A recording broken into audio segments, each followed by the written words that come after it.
Most people think the real bosses of criminal organizations keep their wealth hidden, stashed in rare art, crypto wallets, or under other people's names. But the Kinahan Cartel flipped that script. From a €6 million mansion in Dubai's elite Emirates Hills to a €181,000 yellow Lamborghini, and a wedding so lavish at Ballymagarvey village that the entire estate had to be reserved. Tens of thousands blown at this event alone. And that's not even the most surprising part. This cartel once tried to buy a fleet of de Havilland military planes from the Egyptian Air Force. But seriously, what kind of cartel is out there shopping military planes? Where do they even get the cash to throw down on €6 million mansions in Dubai's richest neighborhood? And what are some of the craziest luxury things they've splurged on? Let's find out. The Kinahan Cartel is one of the most powerful and dangerous organized crime groups in Europe. Their ruthlessness brings them toe-to-toe with the Italian mafia, and their discipline is a close reflection of that of the Japanese Yakuza. In just 3 decades, what began as a street-level gang in the heart of Dublin has evolved into a €1 billion enterprise with operations stretching across Europe, the Middle East, and South America. But this is no ordinary drug cartel. The Kinahan network operates as a multinational criminal enterprise built on deep-rooted connections, layered front companies, and strategic global alliances. But empires like this don't rise by accident. This cartel was built on broken bones, empty syringes, and brutal murders carried out in the dead of night, all for profit. Those profits are laundered through a maze of shell corporations, luxury assets, and high-profile events. From gold-plated watches and exotic cars to multi-million euro weddings staged as displays of untouchable wealth.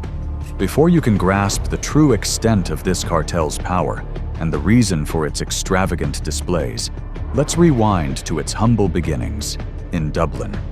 A time when there were no international drug routes, billion-euro laundering operations, or garages filled with fleets of luxury cars. There was just one man at the heart of it all: Christy Kinahan. Christy Kinahan, better known in the criminal underworld as Don Dapper, didn't inherit power. He built it, brick by brick, from the wreckage of petty crime. His origin story wasn't glamorous. It began with checks, forged, fraudulent, and flawlessly executed. These scams weren't just income streams, they were training grounds. In deception, in logistics, in trust manipulation. By the 1980s, Kinahan had evolved from street-level fraudster to a trusted fixer in Ireland's criminal elite. He laundered dirty money, brokered high-stakes deals, and inserted himself as the go-between for gangsters who didn't trust each other. Then came the collapse of Dublin's old drug order. Larry Dunn, the reigning kingpin, fell. And Kinahan saw the vacuum. He didn't hesitate. He stepped in. Heroin flooded the streets. Profits soared. So did Kinahan's lifestyle. A red sports car, a luxury apartment in Clontarf. He wasn't hiding, he was flaunting it. But visibility comes with a price. In 1986, the Garda E raided his home. Inside, £117,000 worth of heroin. Kinahan was arrested, tried, and sentenced to 6 years in prison. That sentence would, however, change everything. Inside Mountjoy Prison, Christy Kinahan didn't fade. He recalibrated. He built networks, deepened connections, and began to study. While serving his sentence, he earned 2 academic degrees. Understanding that the future of organized crime would rely on global communication, Kinahan studied languages, including Spanish and Russian. He was so invested in self-education that even when offered early release in 2001, he declined, choosing to complete his studies before re-entering the world. When he finally walked free, he wasn't the same man who went in. He was sharper, more calculated, and he had a blueprint to go global. First, he relocated to mainland Europe. From there, he began building a multinational drug pipeline, using his new language skills and contacts to forge powerful alliances.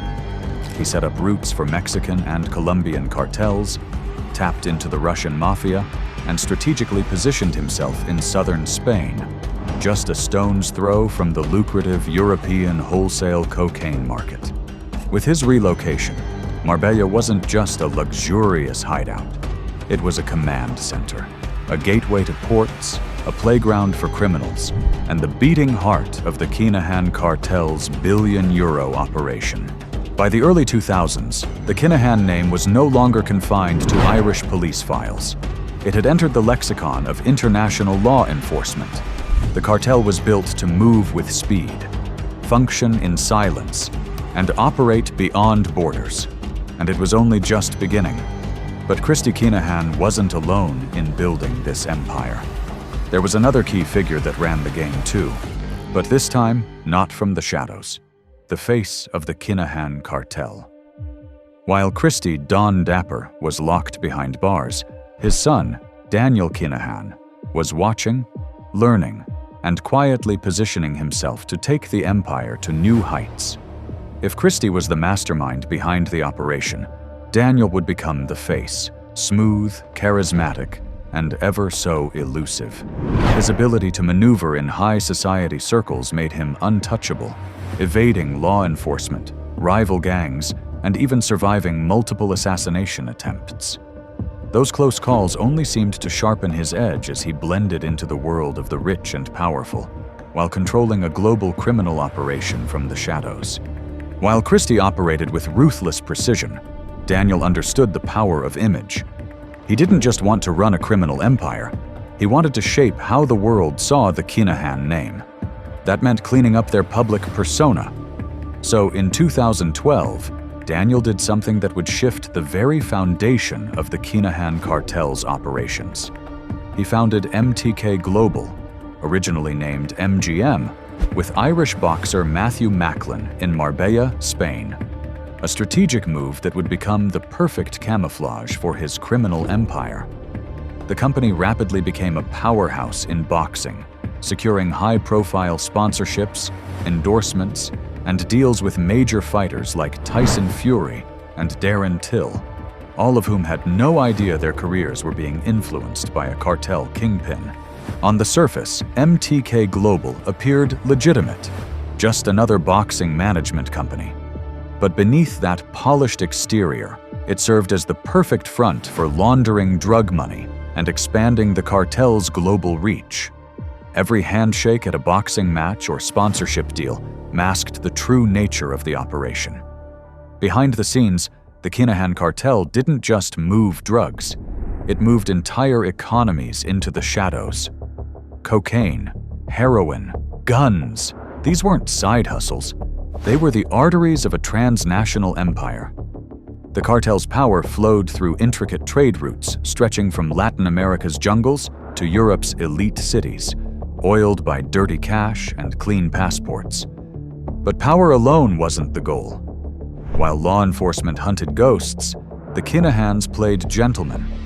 Their public lives were curated, clean, sharp, respectable. And behind the scenes, MTK Global became the perfect front, a gleaming sports management firm that masked the darker trade underneath.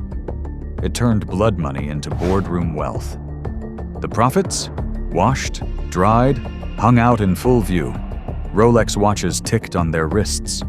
Versace suits draped over bodies that once moved in the shadows.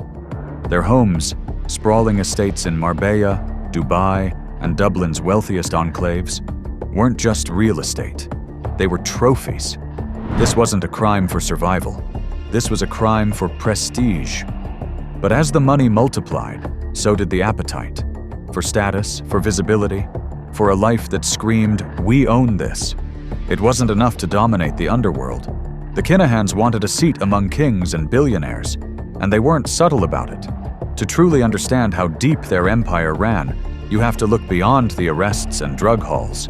You have to follow the money into private jets, $50,000 watches, and luxury penthouses bought in cash. Now, let's step into the billionaire lifestyle the Kinahans built. At the height of their power, the Kinahan family lived like royalty in exile.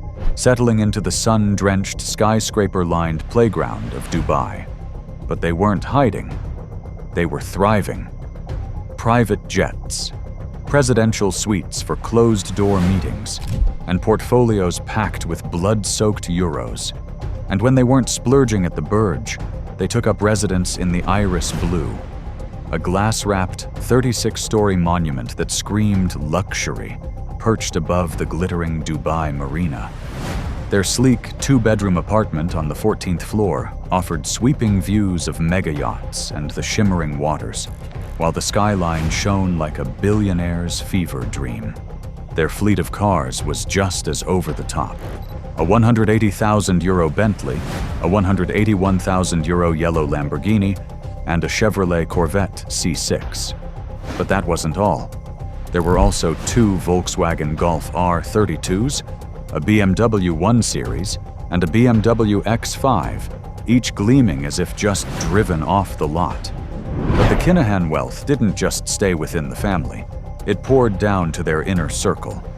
Take Liam Byrne, a close associate of the Kinahans. When his home in Crumlin was raided, officers were left speechless by what they found. A collection of 29 high-end cars, Mercedes, BMWs, Golf GTIs, Lexus and Land Cruisers, and 6 top-tier motorbikes. And inside the €1 million home, officers recovered €100,000 in cold, hard cash and a vault full of expensive jewelry. But the real jaw-dropper turned out to be a jacuzzi and sauna room that felt more like a 5-star resort than a home. And this was Liam Byrne, who was not even at the real top of the food chain. Meanwhile, the Kinahan real estate empire stretched from Spain to Cyprus to Brazil, where they planned to turn jungle land into sprawling resort towns. But the opulence didn't stop there. The cartel's bank accounts were overflowing with millions across continents. Their reach was so vast that in 2010, Spanish prosecutors claimed they seized nearly €500 million in cartel assets, villas, lands, and accounts frozen, all part of the infamous Operation Shovel. But more than a decade later, the exact value of what's being returned is still under review. In other words, they couldn't even track it all. And when Daniel Kinahan wasn't managing drug routes or buying the latest supercar, he was offloading millions into shady investment deals. One bombshell court revelation from 2022 revealed he and fellow mob boss Thomas "the Bomber" Kavanagh once handed over €4.5 million in 2 suitcases to businessman Jim Mansfield Jr. to invest in some housing deal. The dapper Don, Christy Kinahan Sr., wasn't left out. In 2019, he was spotted at a humanitarian conference in Sharm el-Sheikh, Egypt. There, he went by the name Christopher Vincent and mingled with philanthropists and logistics experts, pitching grand ideas. His goal? To invest in versatile transport aircraft. But this wasn't about aid. The drug trafficker, playing businessman, was looking to buy 9 de Havilland Canada DHC-5 Buffalo turboprop planes, military workhorses worth over $8 million, straight from the Egyptian military. That alias, Christopher Vincent, also showed up as his Google review handle. Because Christy Kinahan, drug baron of Europe, somehow left a digital trail of restaurant reviews, as if he were some wandering food blogger. Between plotting assassinations and managing global narcotics routes, the dapper Don still found time to rate brunch spots from Dubai's high-end eateries to Istanbul's hidden gems. One review even praised Dubai's City Walk as a 5-star attraction. Wonderful place to stroll around, particularly in the evening. Lots of restaurants to choose from. Not cheap. Those 2 words should already give a clue of how much dining at such a place would cost. Meanwhile, behind the curtain of brunch and beach walks, the Kinahans ran a network worth over €1 billion. Christy Sr.'s personal fortune alone is estimated at $1.5 billion. This wasn't mafia money buried in fields. It was cleaned, laundered, and invested, and then paraded in broad daylight. And then there was boxing. As co-founder of MTK Global, drug money flowed through sponsorships and major events, like the 2020 Tyson-Fury fight, hailed as the biggest in British boxing history. Daniel's influence stretched to the Palm Jumeirah, where he lived in luxury, according to the Office of Foreign Assets Control. But there was one event that truly showcased the grandeur of the Kinahan family's reach and excess: Daniel Kinahan's luxury wedding in May 2017. Hosted at Dubai's iconic Burj Al Arab, a symbol of ultimate success, or so it seemed, the wedding wasn't just an event. It was a spectacle. The guest list read like a who's who of international criminal royalty. It was graced by Moroccan-Dutch drug lord Ridouan Taghi, Chilean narco Ricardo Riquelme Vega, and Italian Camorra boss Raffaele Imperiale. But this wasn't your average gathering. It wasn't just a wedding. It was a summit of global crime syndicates, all gathered under one roof, exchanging pleasantries in designer suits. The venue itself was a testament to Kinahan's opulence.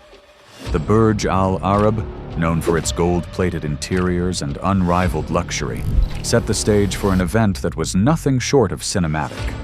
And if that wasn't enough, another Kinahan-affiliated wedding in 2023 mirrored the lavishness. Dean Masterson, a money launderer for the cartel, spared no expense when he married his longtime partner, Victoria, at Ballymagarvey Village in County Meath. The estate had to be fully booked for the occasion, with tens of thousands spent on the celebration. Guests were even greeted with several thousand euros left behind the bar for drinks. This was the standard set by the Kinahan Cartel: excess, luxury, and a show of power at every turn. But behind the tuxedos and crystal chandeliers, the foundation of the Kinahan empire was beginning to crack.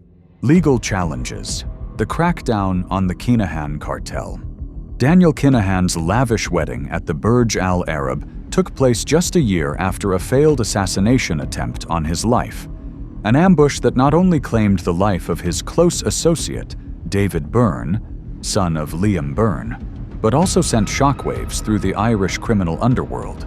This was the Regency Hotel shooting, a daylight massacre that turned what should have been a simple boxing match into a full-blown war zone. On the 5th of February 2016, the WBO European lightweight title between Jamie Kavanagh and Antonio João Bento was set to take place at Dublin's Regency Hotel, but before the opening bell, chaos broke loose. At least 4 armed attackers, some disguised as Garda Emergency Response Unit officers, stormed the venue wearing flak jackets and masks. 2 wielded AK-47s. The target was Daniel. He escaped, jumping through a window. David Byrne, a close member of the organization, did not. This brazen attack was payback for Gary Hutch's murder months earlier. Hutch, once a trusted cartel insider, was suspected of being a rat and feeding intelligence to Spanish police, a betrayal that cost him his life. Now, the cycle of violence had come full circle at what should have been a routine boxing event. This was captured just moments before the shooting broke out. MTK Global would later claim it had severed ties with Kinahan, but the damage was done. The shooting didn't just spark a gang war, it triggered a global crackdown. By March 2022, Ireland's Criminal Assets Bureau, KOCG, confirmed it was pursuing a case against Daniel Kinahan, Jim Mansfield Jr., and Thomas Bomber Kavanagh. The walls were closing in. Then came April. The U.S. Treasury's Office of Foreign Assets Control dropped a bombshell. They had issued full-blown sanctions against Daniel Kinahan, his father Christy Kinahan Sr., his brother Christy Kinahan Jr., and 4 close associates. The notice officially named them as members of the Kinahan Organized Crime Group, KOCG, no longer just whispers or headlines, but a formal designation by the world's most powerful financial watchdog. By April 21, 2022, the final blow of the month landed. The United Arab Emirates froze Daniel's assets. every personal and business account under lock and key. The gloves were off, the money stopped flowing, and the world recognized them for the menace they were as a crime syndicate. But that was not all. The US government offered $5 million bounties on Christy Sr., Daniel, and the youngest son, Christy Jr., for information leading to their arrest. That wasn't a slap on the wrist. That was America's most wanted money. They were wanted for drug and firearm trafficking, money laundering, and murder. Meanwhile, back in Ireland, the Kinahans' past was catching up with them. In courtrooms, not just streets. A house in the Coldwater Lakes area of Sagart, County Dublin, once believed to be one of Daniel's hideouts, had been searched back in 2015. Gardaí, the National Police Force of Ireland, uncovered a passport in his name and even an Aer Lingus baggage sticker. There was no doubt Daniel had been there. He had lived there. But when the Criminal Assets Bureau, the Irish agency tasked with seizing property linked to crime, reached out to him about the house, he vanished into silence. That silence would later resurface to cost him. By 2022, the High Court ruled that the house was funded by drug trafficking. It became the first official Kinahan-linked property to be seized. And in a twist soaked with irony, the KAB will auction it off on December 12, 2024, with a starting price of €550,000. It ended up being sold for €931,000. Right now, the Kinahan family is banned from stepping foot on US soil as officials work tirelessly to drive the final nail into the coffin of their empire. As the noose tightens, the world watches a billionaire family walk a tightrope between champagne and capture. Every glowing review, every luxury purchase, every boxing title was bought with money soaked in tragedy. Every mansion hides a morgue, and every Rolex ticks in time with a body count. Now, with the world closing in, one question lingers. How many more families like this are buying their way into legitimacy while their crimes fund the very lifestyle we glorify? For more deep dives into the fascinating lives of the rich, famous, and infamous, click on the next video here.